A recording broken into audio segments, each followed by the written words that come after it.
And oh, there we go. Yeah. Jorge. Yeah, you're good now. And I am going to be presenting to you this evening on Career Readiness Matters. So let me just share my screen.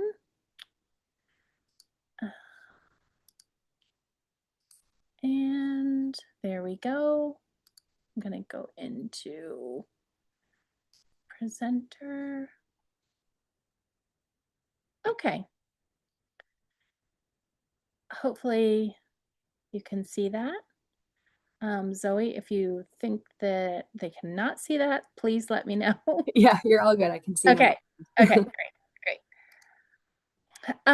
So tonight we're going to be talking about the value of career readiness, because it isn't just about getting a job. And I know that as parents, you're hoping that your students are going to become gainfully employed after they finish their degree at App State. And we want that for them as well. We want to make sure that they get a really good return on investment on their degree. And so it's not about just getting a job, but it's about long-term success and the ability to be successful in their life after college, wherever that takes them. In the Career Development Center, our tagline is design your career and design your life. The value of career readiness is that it helps students demonstrate their evidence of skill. So it turns I'm a hard worker into I consistently use situational awareness to prioritize tasks. So this is sort of an example of their ability to translate their skills and articulate their skills when they're talking to an employer. It is also valuable in helping them develop the confidence that they need to understand what professional growth looks like and how to take ownership of that growth throughout their college career. And then finally, it creates a sense of equity. Not every student comes into their college degree having the same background, the same experiences. And so it's a way to have a roadmap for all students, regardless of their background, regardless of their previous work experience, so that they can understand what the professional world expects of them. And so that's what we're going to focus on today is all the ways that students can develop these career readiness skills over the course of their academic career. And it doesn't matter if they're in their first year or in their fourth year, it's never too late to start the process. And we try to meet students where they are, no matter what year they're in. I say that to highlight the fact that it is really very a great idea for them to get started early, but getting started early can mean a couple of different things, right? The key to long-term success is starting to plan your career as soon as you can. Obviously, in the first year is ideal, but some students don't know exactly what they want to do. They take a while to choose their major.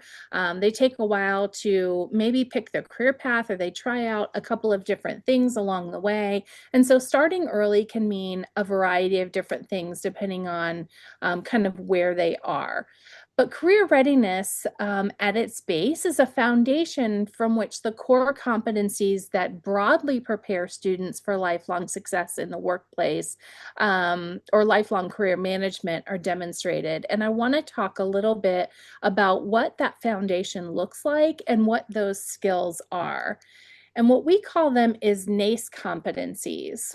NACE is the National Association of Colleges and Employers, and that is the professional organization that guides the work of career centers all across the country. It is a professional organization that includes both employers and career development professionals, and it defines these 8 competencies as being the foundation for career readiness. And whenever I talk to students about NACE competencies, I always say, like, don't be afraid of the word NACE competencies. It's really just a fancy word for skills.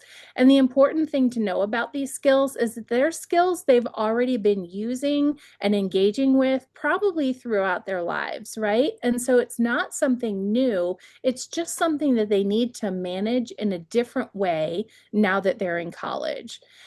They are interacting with these competencies in the classroom, they interacting with them everywhere they go. So in the classroom, in their organizations, in their part-time job, all the different places that they go. And so you can see from this list, they're really easy and simple things like career and self-development, communication, critical thinking, leadership, professionalism, teamwork, technology, and cultural and global perspectives.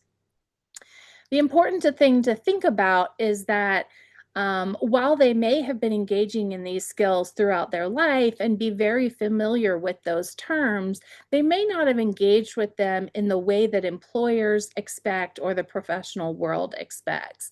And so one thing that we highly recommend for all students, and it is something that we do in our office, is that they do a readiness audit. And so we have something called the NACE Competency Student Assessment. And actually, I'll see if I can bring it up for you. Nope, I cannot, sorry. Oh wait, maybe I can.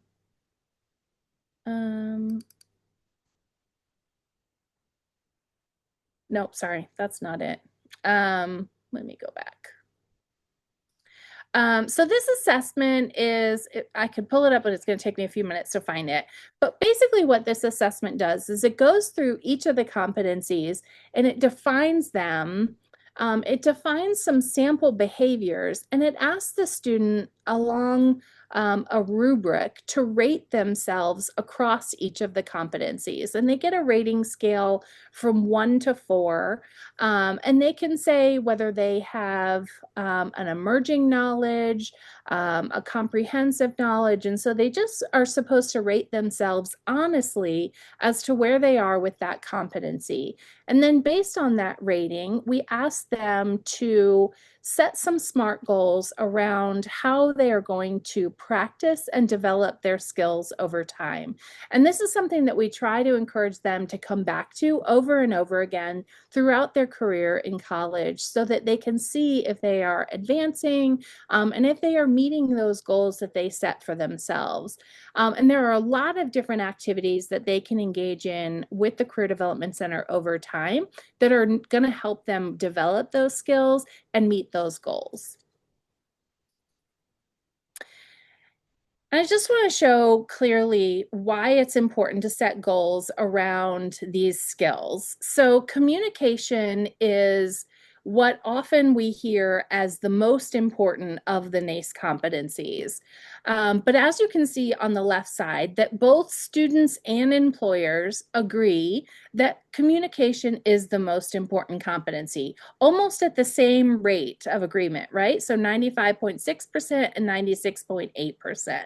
But what you see on the right-hand side is that employers and students rate themselves vastly differently as being extremely or very proficient in communication. So only 46.9% of employers rate students as very or extremely proficient in communication, whereas 79.7% of students rate themselves as being very or extremely proficient in communication. So there's a little bit of a gap there. And part of that gap is simply experience, needing to engage in communication on a professional level. And so that's where those SMART goals come into play. So when thinking about how do you improve, how do you build some success around career readiness, how do you become more proficient in these skills, I want to draw your attention to this career development life cycle, which is a framework for how we in Career Services support students and alumni through their career journey. And one of the main points of this cycle, as you can see with this little dotted line and the arrows and the circles kind of going back and forth, is it can move in either direction. Basically, we want students to be able to jump in wherever they are and move through the steps in any direction as needed. And so that's what I was alluding to earlier when I said that, you know, it's really never too late. You're not too late to start this process, even if you're a junior or senior. The point is that you can jump in wherever you are, and we're going to support you in developing the skills that you need. So the first step in this process is self-discovery. We want students to build a strong foundation on what is important to them.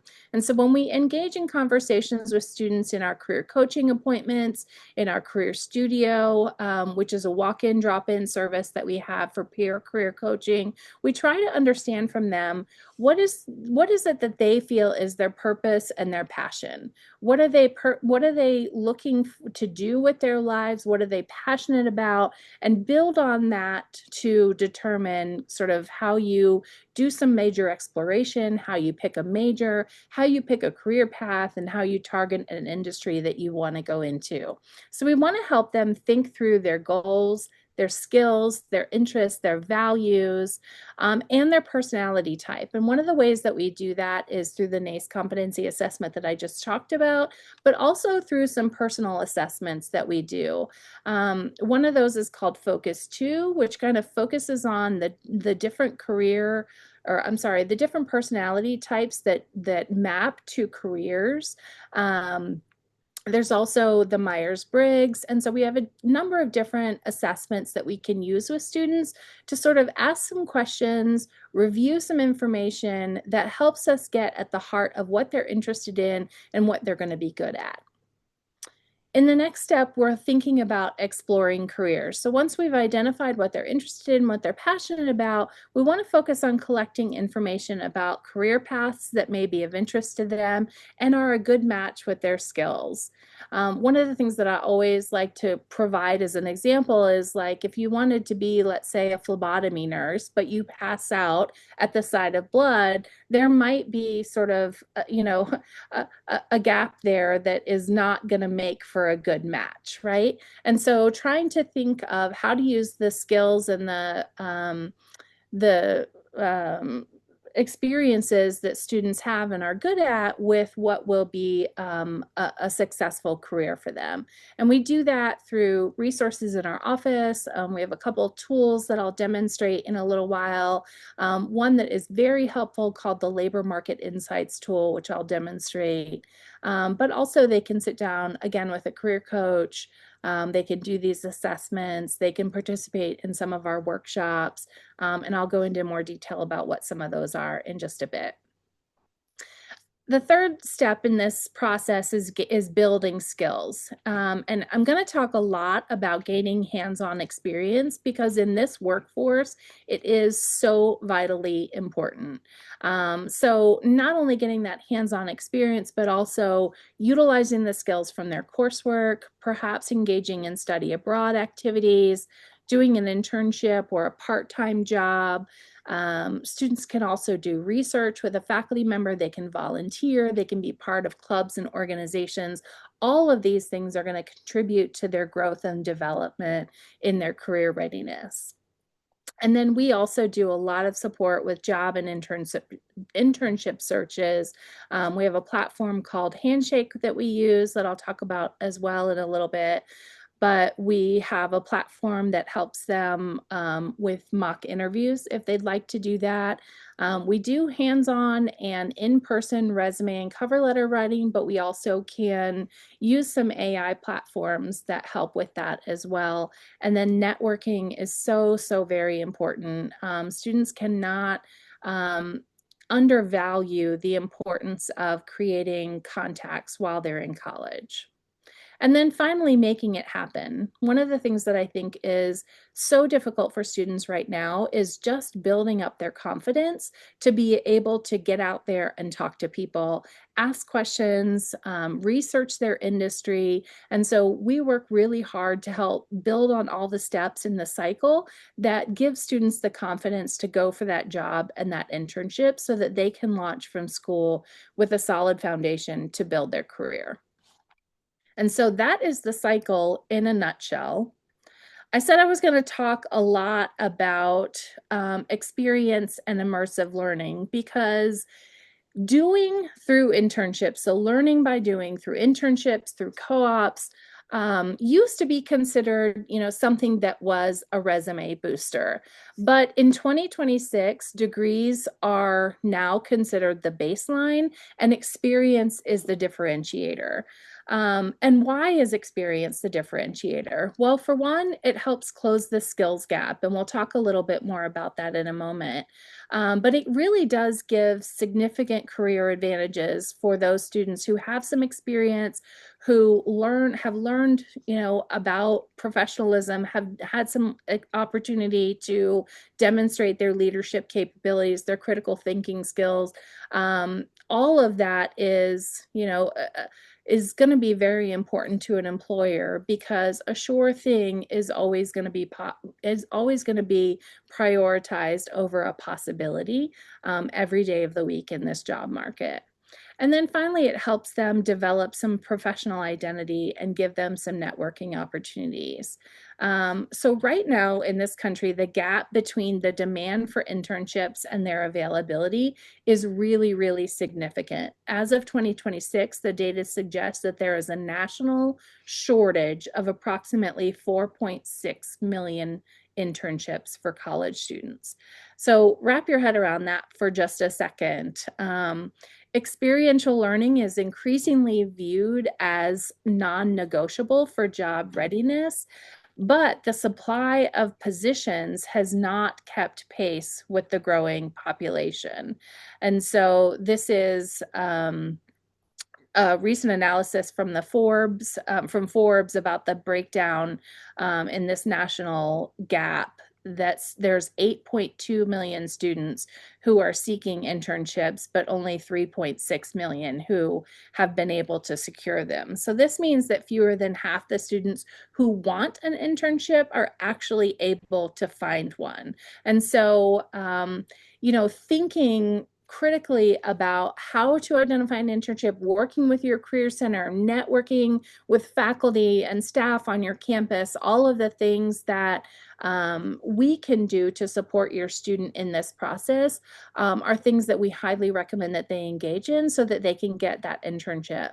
I was just speaking to a faculty member before I came to this presentation who has a student that recently was offered an internship with the FBI. And while we have had many students apply to the FBI over the years, this is the first time in recent memory that we can recall a student actually getting an internship with them. And so all of that to say, like, this student really pounded the pavement. They took advantage of the networks that they had here at the university, and they got that internship, and it's going to be highly, highly valuable for them. And here's why it matters. If you look at, again, I was looking at this, I added this slide at the very last minute before coming to this presentation, the intern conversion trends. So what this is showing you is that employers are so much more likely to hire the intern that is currently working at their company for that full-time job opening that they have available. So the offer rates for interns have gone up 10% over the last year. The acceptance rate of the intern, so if they've been offered the job, that's actually gone up 5.5% to show that they've accepted the job. So that conversion rate is up almost 13%, which is the highest since the pandemic. So more employers are offering jobs to the interns that they have on site because, as I said before, a sure things, a known entity is going to be more desirable than, taking a chance on somebody new. And because it is such a tight labor market, students are accepting those jobs more frequently. The other reason why it matters is because you can see from this NACE member spotlight on the right is that students assess their skill growth after the internship as being so much stronger. So they have an increase in rating themselves highly from pre to post assessment. Among all the competencies, the sample behaviors related to leadership and professionalism had really big increases in this example population. And overall, fewer students rated themselves at the lower ends of mastery across most competencies, indicating that they have growing confidence in themselves. So what this is telling you is that even if a student doesn't get a job offer at the internship where perhaps they, or at the place where they had their internship, they feel more secure in their skills, they feel more confident, and they are rating themselves more highly, which means they're going to articulate that to the next employer or to the future employers where they're applying for jobs. And those are all good things. So just to talk a little bit about our center, we are a full service center, and all of our resources that we provide to students are free throughout their academic career and actually even beyond graduation. So we continue to support our alumni after they've graduated, particularly if they still haven't found a position right away, or if they have a job change, let's say a year afterwards or even further. We are still supporting them, and they can come back and have appointments with our career coaches. They can sit down and use any of our resources, our platforms, and they can come to our career fairs. And our support is targeted and it's personalized. So we have a career coach that is a liaison to each of the colleges and has specific knowledge about the majors in that college and the academic coursework that the student is pursuing, so that they can better help them identify their skills and write a really good resume and apply to the jobs that are going to be right for them. We're also scaffolded to meet them where they are. So we have, a variety of different services that are offered all along the spectrum for students, like starting out in that first year, having those assessments, having those early conversations about major and career exploration. That's really important. We also offer a first year seminar, which is a career discovery course. And then as they become more experienced, we, offer some of those higher level opportunities for them to engage in workshops, career fairs, networking, conferences. We do actually some meetups and some career tracks. We'll take students to an organization to be able to job shadow or to do a tour. So there's really a lot of ways for students to get involved with the Career Development Center and to get personalized support throughout every stage of that career development life cycle. And so we really want them to engage in all of those. There is no limit to the number of times that they can meet with a career coach. The other thing that we do in our office is student employment. So student employment is, there are lots of students that need to get a job, want to get a job while they're in college to support themselves, to help with either spending money or support paying their tuition or their fees or their bills or whatever the case may be. And oftentimes an on-campus job is so much more flexible and easier to navigate for a student than perhaps an off-campus job. And all of that is housed and funneled through the Career Development Center, because we understand that student employment is a high impact practice, one that is contributing to a student's overall mastery of career readiness skills. And so we want to make sure that we're making the connection with those students, not only to get them onboarded and help them find an on-campus job, but then to reflect with them on what they're learning in that on-campus job and how it translates to their overall career readiness.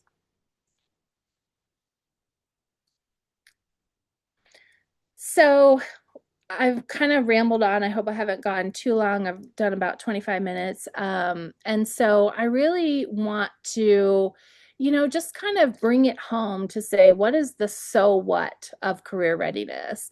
And I think if a couple of things that I want you to take away from this presentation are understanding career readiness and the skills that employers are expecting students to have.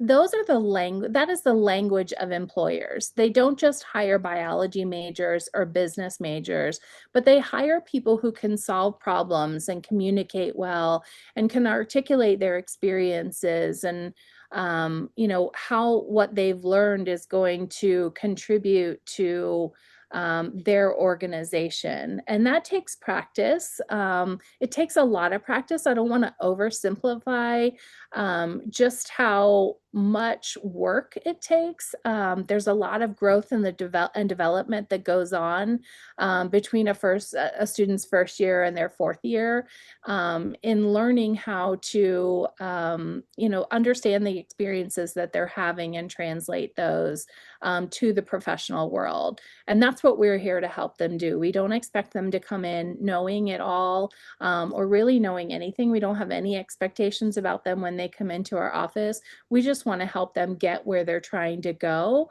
and we can support them in sort of figuring out what those milestones are.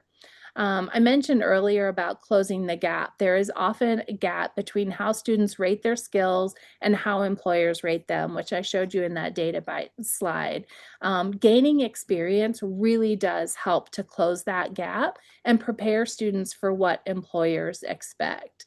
And that's another area where we can help support them in understanding their career readiness so that they can close that gap.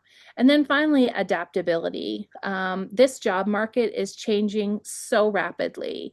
If you think about AI or remote work, I feel like remote work is like so 2020, right? We've moved on to AI.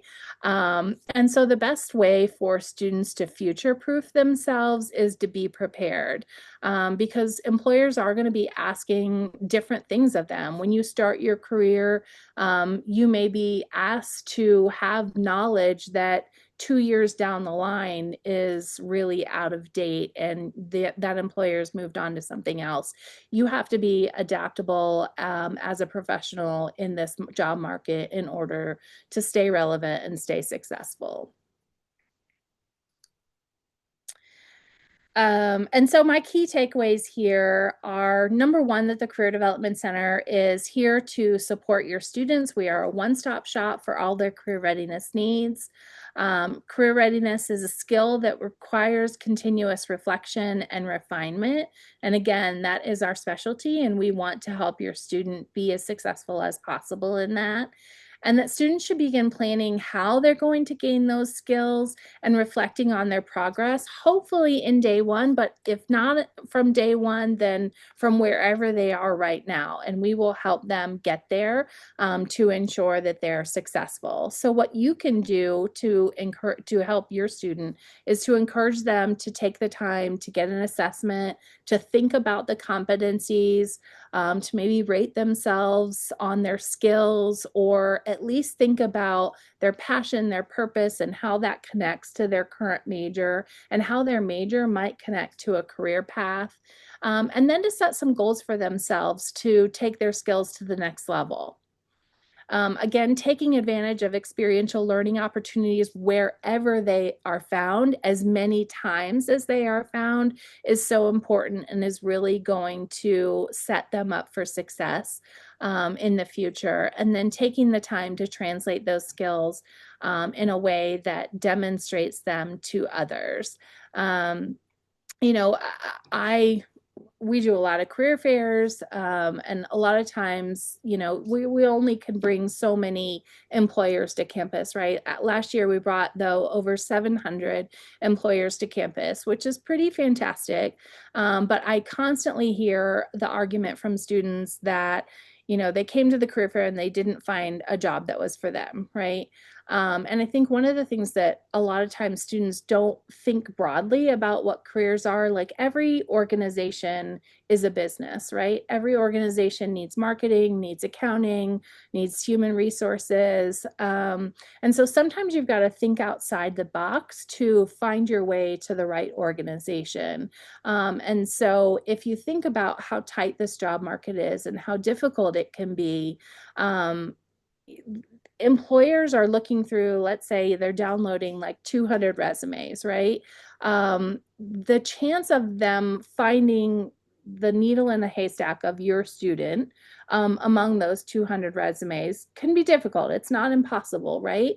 But if the student went to a career fair and they met the person, they had a great conversation with them, they were dressed professionally, they asked good questions, that recruiter is going to remember that student. And while it may not be their dream job, one of the things that I always like to tell students, and this is something we talk about in our career discovery class, we think about this concept of windows and mirrors, right?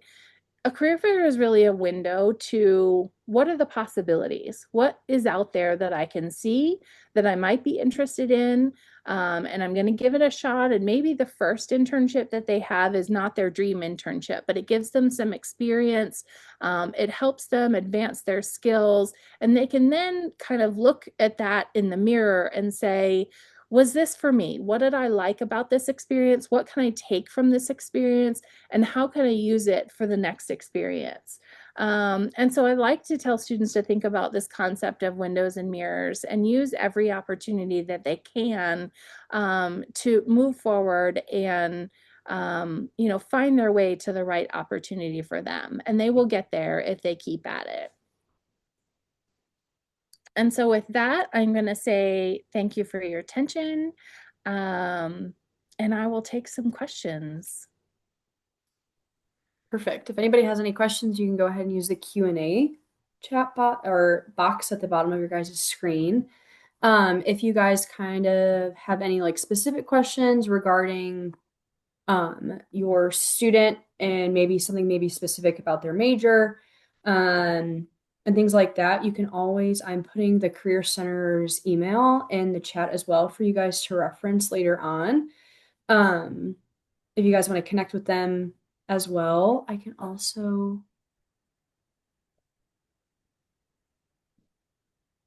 get their website. Yeah, sorry, I probably stopped sharing too soon. No, you're totally okay. And put that in there for you guys as well. Okay, we have 2 questions. Someone answered, when is the best time for spring, fall, or summer for the student to engage?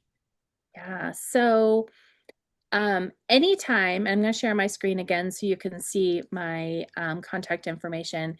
Anytime is a great time. So we work on a 12-month schedule, so we are always there. I would say sometimes it depends on where they are and what their needs are. Typically, if your student is looking to get an internship, and they want to come to a career fair and they want to prepare for a career fair, engaging early in the fall is the best way to make sure that they have all their materials put together, that they have a strong resume, because our career fairs in the fall are typically when a lot of organizations have like deadlines for spring and summer internships. So if that's what they're looking for, then I would say early fall is a great time.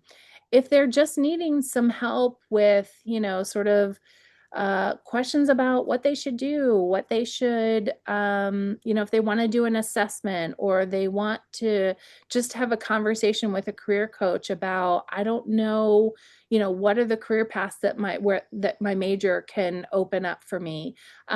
That's an any time of year conversation. And I told you I would show you a couple of platforms, which I will do. Handshake is our career management platform. And I'm going to sign into it and I'm going to show you how your student can make an appointment, because it's really easy. And I'm going to pretend that I'm a student. And this is what your student sees when they come to our career management platform. So this platform is where they can do job searches. It's where they can register for workshops. They can see what career fairs we're going to be offering, who are the employers that are going to be attending those career fairs. But if they want to make an appointment with their career coach, they just have to click this Career Center button and then click on this link that says appointments, and then schedule a new appointment. And I think that I'm in here maybe as an arts and sciences student. And so you can see there's a lot of different types of appointments that they can schedule. You could do a practice interview, resume and cover letter, job and internship skills search, a LinkedIn consultation. So there's a lot of different ways that they can engage with us, and we are open to any of those conversations. And they can schedule them for an hour, for a half an hour. The possibilities are wide open. Perfect. And then we got another question, kind of just asking what majors are you feeling like are seeing the most success in the job market at the moment?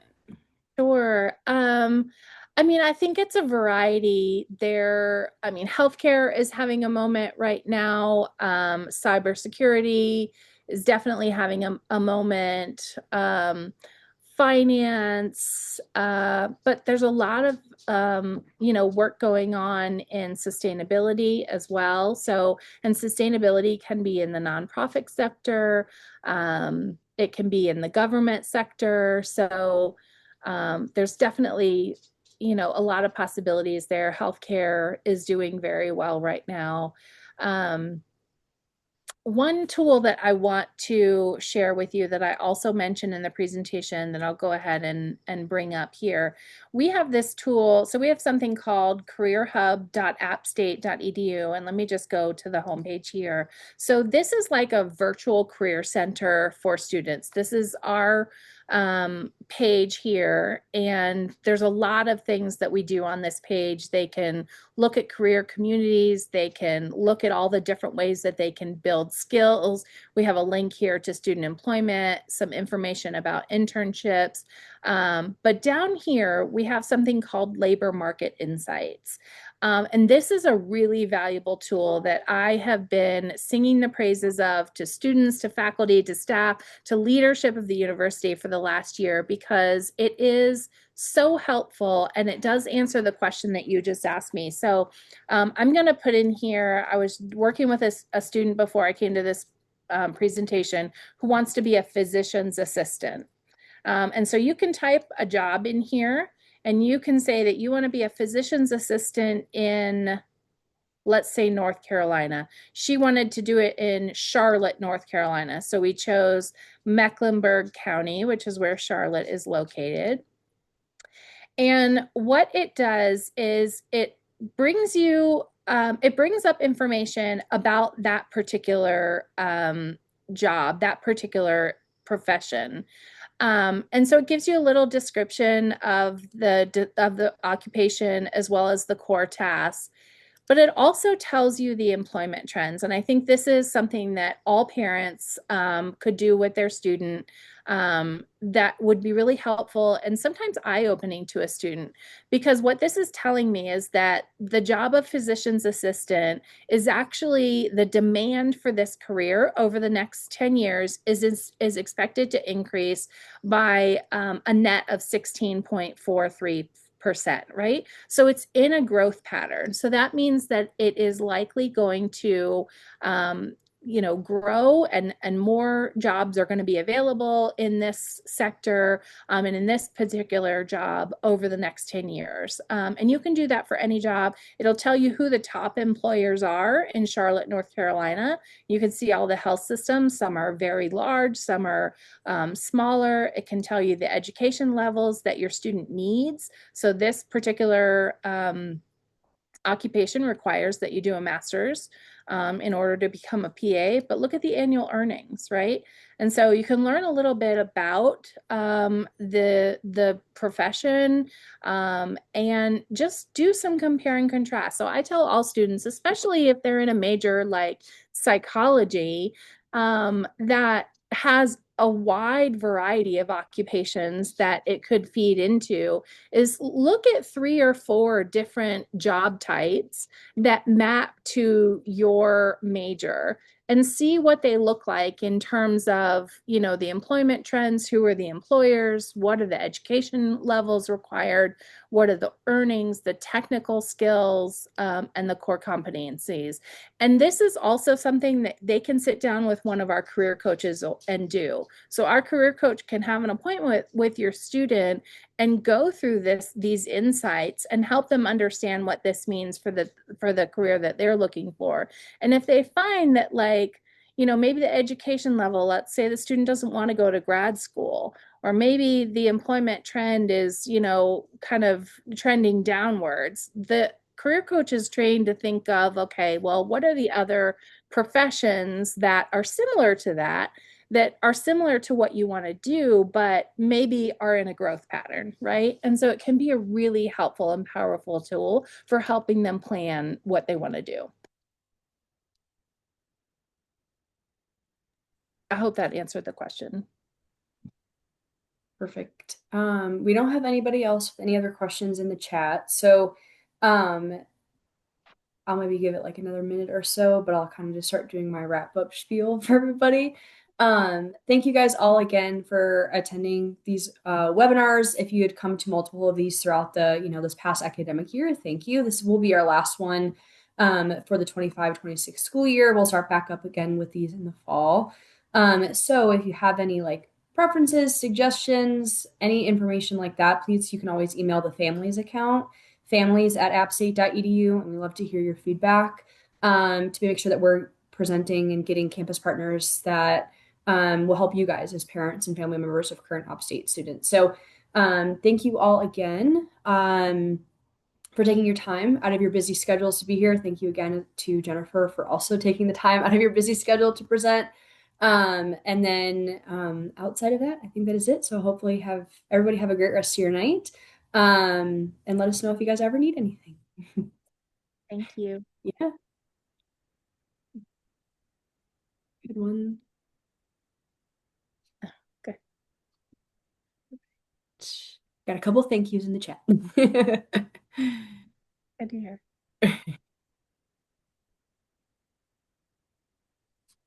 Okay. Great. I think we're all good, Jennifer. Well, Have bye a great now. rest of your night. Okay, you too. Thanks. Bye.